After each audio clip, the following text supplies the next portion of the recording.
नमस्कार, मैं आपकी दोस्त वंदना। आपका वाणी चैनल पर स्वागत है।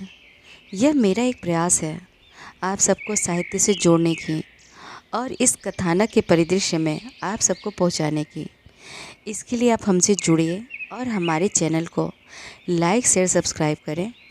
तो फिर आज हम शुरू करते हैं प्रेमचंद जी का उपन्यास गबन। दोनों कहाँ रह गए अब तक? कहीं खेलने लगे होंगे। शैतान तो है ही जो कहीं रमेश रुपए दे दे तो चांदी है। मैंने 200 नाहक मांगे, शायद इतने रुपए उनके पास ना हो। ससुराल वालों की नोच खसोट से कुछ रहने भी तो नहीं पाता। मणिक चाहे तो 1500 दे सकता है, लेकिन देखा चाहिए आज परीक्षा हो जाएगी। आज अगर इन लोगों ने रुपए ना दिए तो फिर कभी बात ना करूँगा। किसी का नौकर नहीं हो, जब वह शतरंज खेलने को बुलाए तो दौड़ा चला जाओ। रमा किसी की आहट पाता तो उसका दिल जोर से धड़कने लगता था। आखिर विशंभर लौटा। मणिक ने लिखा था, आज कल बहुत तंग हूँ, मैं तो तुम ही से मांगने वाला था। रमा ने पुर्जा फाड़ कर फेंक दिया, मतलब ही कहीं का। अगर सब इंस्पेक्टर ने मांगा होता तो पुर्जा देखते ही रुपए लेकर दौड़े जाते। खैर, देखा जाएगा, चुंगी के लिए माल तो आएगा ही, इसकी कसर तब निकल जाएगी। इतने में गोपी भी लौटा। रमेश ने लिखा था, मैंने अपने जीवन में 2-4 नियम बना लिए हैं और बड़ी कठोरता से उनका पालन करता हूँ। उनमें से एक नियम यह भी है कि मित्रों से लेन देन का व्यवहार न करूँगा। अभी तुम्हें अनुभव नहीं हुआ है, लेकिन कुछ दिनों में हो जाएगा कि जहाँ मित्रों से लेन देन शुरू हुआ वहाँ मन मुटाव होते देर नहीं लगती। तुम मेरे प्यारे दोस्त हो, मैं तुमसे दुश्मनी नहीं करना चाहता, इसलिए क्षमा करो। रमा ने इस पत्र को भी फाड़कर फेंक दिया और कुर्सी पर बैठकर दीपक की ओर टकटकी बांधकर देखने लगा। दीपक उसे दिखाई देता था, इसमें संदेह है। इतनी ही एकाग्रता से वह कदाचित आकाश की काली अभेद्य मेघ राशि की ओर ताकता। मन की एक दशा वह भी होती है जब आंखें खुली होती हैं और कुछ नहीं सोचता, कान खुले रहते हैं और कुछ नहीं सुनाई देता। संध्या हो गई थी। म्यूनिसिपैलिटी के अहाते में सन्नाटा छा गया था। कर्मचारी एक एक करके जा रहे थे। मेहतर कमरों में झाड़ू लगा रहा था। चपरासियों ने भी जूते पहनना शुरू कर दिया था। खोचे वाले दिन भर बिक्री के पैसे गिन रहे थे, पर रमानाथ अपनी कुर्सी पर बैठा रजिस्टर लिख रहा था। आज भी वह प्रातःकाल आया था, पर कोई बड़ा शिकार न फंसा। वही 10 रुपये मिलकर रह गए। अब अपनी आबरू बचाने का उसके पास और क्या उपाय था। रमा ने रतन को झांसा देने की ठान ली। वह खूब जानता था कि रतन की यह अधीरता केवल इसलिए है कि शायद उसके रुपए मैंने खर्च कर दिए। अगर उसे मालूम हो जाए कि उसके रुपए तत्काल मिल सकते हैं तो वह शांत हो जाएगी। रमा उसे रुपयों से भरी यह थैली दिखाकर उसका संदेह मिटा देना चाहता था। वह खजांची साहब के चले जाने की राह देख रहा था। उसने आज जानबूझकर देर की थी। आज की आमदनी के 800 रुपये उसके पास थे। इन्हें वो अपने घर ले जाना चाहता था। खजांची ठीक 4 बजे उठा। उसे क्या गरज थी कि रमा से आज की आमदनी मांगता। रुपए गिनने से ही छुट्टी मिली। दिन भर बही लिखते लिखते और रुपए गिनते गिनते बेचारे की कमर दुख रही थी। रमा को जब मालूम हो गया कि खजांची साहब दूर निकल गए होंगे तो उसने रजिस्टर बंद कर दिया और चपरासी से बोला, थैली उठाओ, चलकर जमा कराएं। चपरासी ने कहा, खजांची बाबू तो चले गए। रमा ने आंखें फाड़ कर कहा, खजांची बाबू चले गए? तुमने मुझसे कहा क्यों नहीं? अभी कितनी दूर गए होंगे? चपरासी, सड़क के नुक्कड़ तक पहुँचे होंगे। रामानाथ, ये आमदनी कैसे जमा होगी? चपरासी, हुक्म हो तो बुला लाओ। रमानाथ, अजी जाओ भी, अब तक तो कहा नहीं, अब उन्हें आधे रास्ते से बुलाने जाओगे? हो तुम भी नीरे बछिया के ताओ, आज ज़्यादा छान गए थे क्या? खैर, रुपए इसी दराज में रखे रहेंगे, तुम्हारी जिम्मेदारी रहेगी। चपरासी, नहीं बाबू साहब, मैं यहाँ रुपए नहीं रखने दूँगा। सब घड़ी बराबर नहीं जाती, कहीं रुपए उठ जाए तो मैं बेगुनाह मारा जाऊँ। सुभीते का ताला भी तो नहीं है यहाँ। रमानाथ, तो फिर ये रुपए कहाँ रखूँ?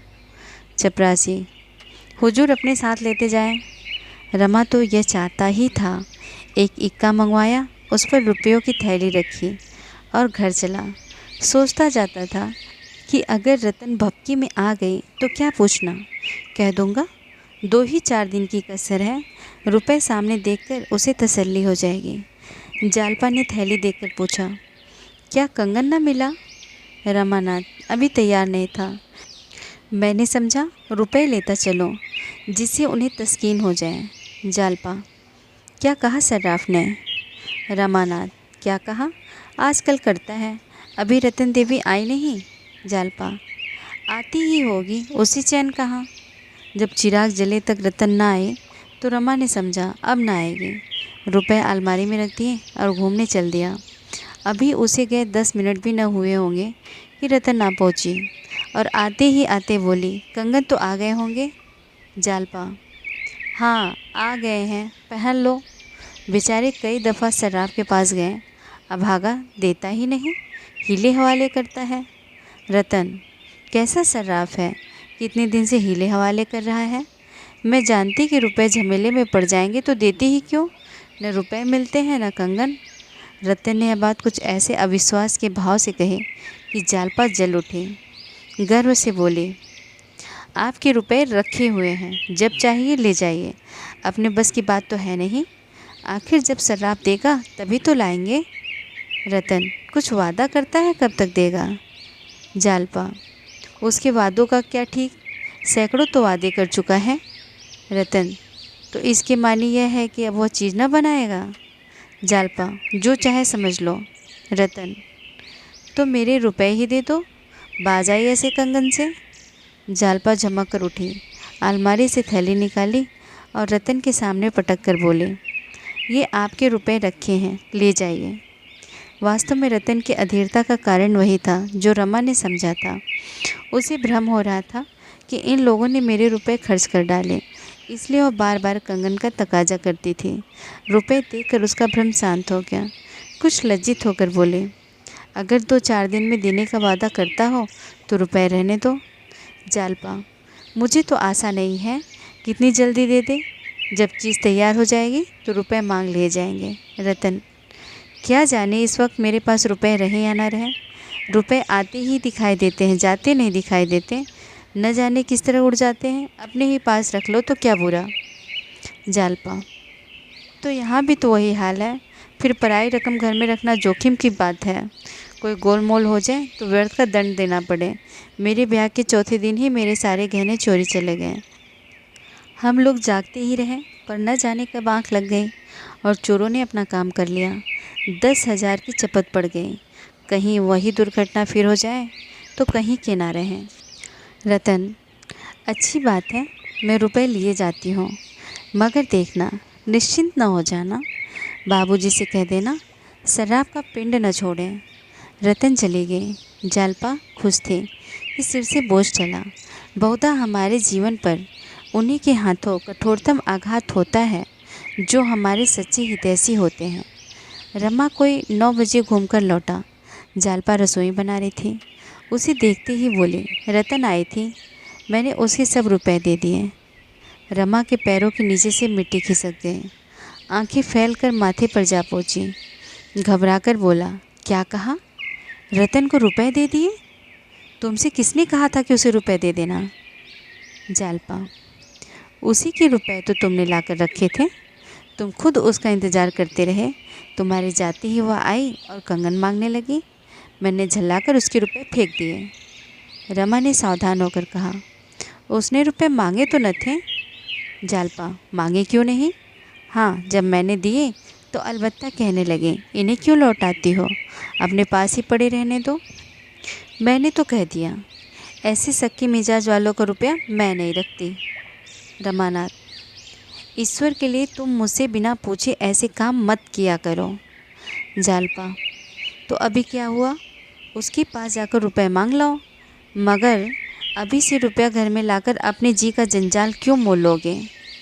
रमा इतना निस्तेज हो गया कि जालपा पर बिगड़ने की शक्ति भी उसमें ना रहे। रुआंसा होकर नीचे चला गया और स्थिति पर विचार करने लगा। जालपा पर बिगड़ना अन्याय था। जब रमा ने साफ कह दिया कि ये रुपए रतन के हैं और इसका संकेत तक न किया कि मुझसे पूछे बगैर रतन को रुपए मत देना, तो जालपा का कोई अपराध नहीं। उसने सोचा, इस समय झल्लाने और बिगड़ने से समस्या हल न होगी। शांत चित्त होकर विचार करने की आवश्यकता थी। रतन से रुपए वापस लेना अनिवार्य था। जिस समय वह यहाँ आई, अगर मैं खुद मौजूद होता तो कितनी खूबसूरती से सारी मुश्किल आसान हो जाती। मुझको क्या समझ सवार थी कि घूमने निकला। एक दिन न घूमने जाता तो कौन सा मर जाता। कोई गुप्त शक्ति मेरा अनिष्ट करने पर उतारू हो गई है। 10 मिनट की अनुपस्थिति ने सारा खेल बिगाड़ दिया। वह कह रही थी कि रुपए रख लीजिए। जालपा ने जरा समझ से काम लिया होता तो नौबत काहे को आती। लेकिन फिर मैं बीती हुई बात सोचने लगा। समस्या है, रतन से रुपए वापस कैसे लिया जाए। क्यों न चलकर कहूँ कि रुपए लौटाने से आप नाराज़ हो गई हैं। असल में मैं आपके रुपए न लाया था, सर्राफ से इसलिए मांग लाया था जिसे वो चीज़ बनाकर दे दें। संभव है वो खुद ही लज्जित होकर क्षमा मांगे और रुपए दे दें। बस इस वक्त वहाँ जाना चाहिए। यह निश्चय करके उसने घड़ी पर नज़र डाली। 8:30 बजे थे। अंधकार छाया हुआ था। ऐसे समय रतन घर से बाहर नहीं जा सकती। रमा ने साइकिल उठाई और रतन से मिलने चला। रतन के बंगले पर आज बड़ी बहार थी। यहाँ नित्य ही कोई न कोई उत्सव, दावत, पार्टी होती रहती थी। रतन का एकांत नीरस जीवन इन विषयों की ओर उसी भांति लपकता था जैसे प्यासा पानी की ओर लपकता है। इस वक्त वहाँ बच्चों का जमघट था। एक आम के वृक्ष में झूला पड़ा था। बिजली की बत्तियाँ जल रही थीं। बच्चे झूला झूल रहे थे और रतन खड़ी झूला झूला रही थी। हू हा मचा हुआ था। वकील साहब इस मौसम में भी ऊनी ओवरकोट पहने बरामदे में बैठे सिगार पी रहे थे। रमा की इच्छा हुई कि झूले के पास जाकर रतन से बात करें, पर वकील साहब को खड़े देखकर वह संकोच के मारे उधर न जा सका। वकील साहब ने उसे देखते ही हाथ बढ़ा दिया और बोले, आओ रमा बाबू, कहो तुम्हारे म्यूनिसिपल बोर्ड की क्या खबरें हैं। रमा ने कुर्सी पर बैठते हुए कहा, कोई नई बात तो नहीं हुई। वकील, आपके बोर्ड में लड़कियों की शिक्षा का प्रस्ताव कब पास होगा। और कई बोर्डों ने तो पास कर दिया। जब तक स्त्रियों की शिक्षा का काफ़ी प्रचार न होगा, हमारा कभी उद्धार न होगा। आप तो यूरोप न गए होंगे। ओह, क्या आज़ादी है, क्या दौलत है, क्या जीवन है, क्या उत्साह है।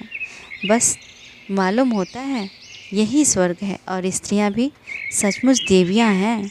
इतनी हंसमुख, इतनी स्वच्छंद। यह सब स्त्री शिक्षा का प्रसाद है। रमा ने समाचार पत्रों में इन देशों का जो थोड़ा बहुत हाल पढ़ा था, उसके आधार पर बोला, वहाँ स्त्रियों का आचरण तो बहुत अच्छा नहीं है। वकील, नॉनसेंस। अपने अपने देश की प्रथा है। आप एक युवती को युवक के साथ एकांत में विचरते देखकर दांतों तले उंगली दबाते हैं। आपका अंतःकरण इतना मलिन हो गया है कि स्त्री पुरुष को एक जगह देखकर आप संदेह किए बिन रह ही नहीं सकते। पर जहाँ लड़के और लड़कियाँ एक साथ शिक्षा पाते हैं, वहाँ जाति भेद बहुत ही महत्व की वस्तु नहीं रह जाती। आपस में स्नेह और सहानुभूति की इतनी बातें पैदा हो जाती हैं कि कामुकता का अंश बहुत थोड़ा रह जाता है।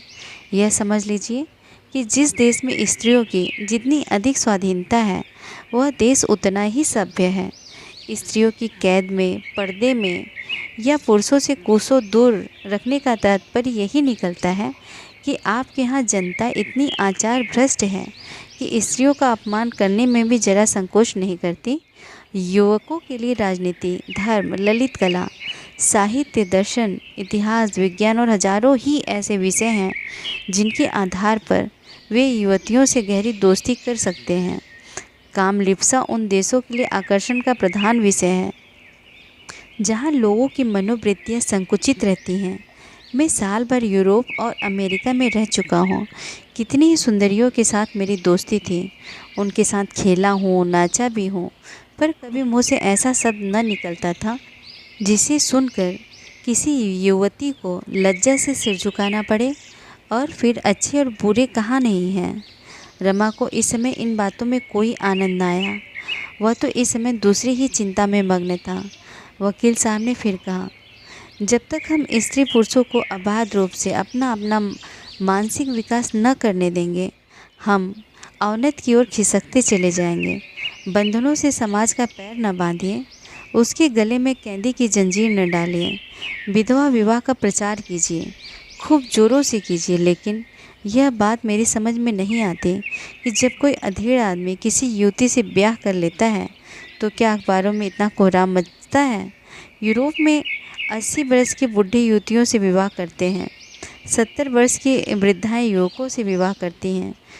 कोई कुछ नहीं कहता, किसी को कानों कान खबर भी नहीं होती। हम बुढ़ों को मरने से पहले ही मार डालना चाहते हैं। हालांकि मनुष्य को कभी किसी सगामनी की जरूरत होती है तो बुढ़ापे में, जब उसे हरदम किसी अवलंब की इच्छा होती है, जब वो परमुखापेक्षी हो जाता है। रमा का ध्यान झूले की ओर था। किसी तरह रतन से दो दो बातें करने का अवसर मिले। इस समय उसकी सबसे बड़ी यही कामना थी। उसका वहाँ जाना शिष्टाचार के विरुद्ध था। आखिर उसने एक क्षण के बाद झूले की ओर देखकर कहा, ये इतने लड़के किधर से आ गए? वकील, रतन बाई को बाल समाज से बड़ा स्नेह है। न जाने कहाँ कहाँ से इतने लड़के जमा हो जाते हैं। अगर आपको बच्चों से प्यार हो तो जाइए। रमा तो यही चाहता ही था। झट झूले के पास पहुंचा। रतन उसे देखकर मुस्कुराई।